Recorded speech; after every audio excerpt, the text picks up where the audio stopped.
Hi. சில parents என் child என் ஃபீல்டுக்கே வரான்னு சொல்லுவாங்க. சில பேரண்ட்ஸ் என் சைல்டு என் ஃபீல்டுக்கு வரவே மாட்டேன்றான்னு சொல்கிறாங்க. சில பேரண்ட்ஸ் மேம் என் ஃபீல்டுக்கு வரவே வேண்டான்னு சொல்கிறாங்க.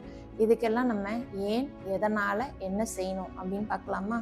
எ தாட் ஃப்ரம் மீ.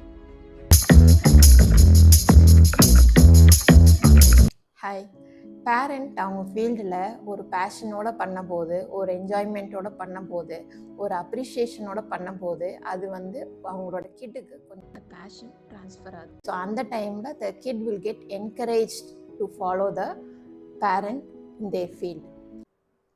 ஒரு சைல்டு அவங்க பேரண்ட்டோட ஃபீல்டை ஃபாலோ பண்ணாமல் இருக்கிறதுக்கு, அந்த பேரண்ட்டுக்கு அவங்களோட ஃபீல்டு மேலே உள்ள பேஷன் இல்லாமல் இருக்கலாம், ஒரு ஜாய் இல்லாமல் இருக்கலாம்.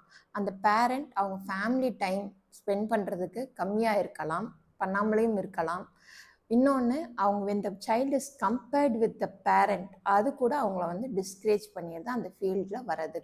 சப்போஸ் ஒரு பேரண்ட் என் சைல்டு என் ஃபீல்டுக்கு வரவே வேணாம் மேம், எத்தனையோ ஃபீல்டு இருக்குது, ஏதாச்சும் ஒரு ஃபீல்டில் போட்டோம் அப்படின்னு நினச்சிங்கன்னா, நம்மளுக்கு எல்லாருக்கும் ஒரு எதிர்பார்ப்பு இருக்கும்ல. ஒன்று டாக்டர் ஆகலாம், ஸ்போர்ட்ஸ்மேன் ஆகலாம், கலெக்டர் ஆகலாம்லாம் ஆசை இருக்கும்.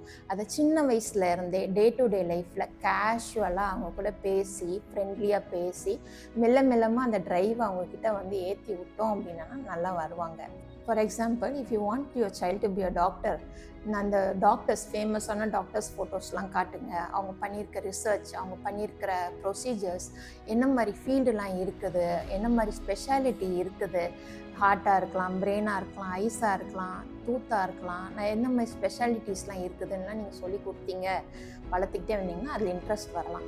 For suppose if you want the child to be a sportsman, ஃபேமஸான பிளேயர்ஸு, அந்த ஸ்போர்ட்ஸ் ரிலேட்டடாக கேம்ஸு, அந்த நியூஸஸ், அதெல்லாம் நீங்கள் சின்ன வயசுலேருந்தே அவங்க கூட கொஞ்சம் பேசி எல்லாம் பண்ணிங்கன்னா அவங்க அந்த ஃபீல்டில் இன்ட்ரெஸ்ட் ஆகி அதில் நல்லா வரலாம்.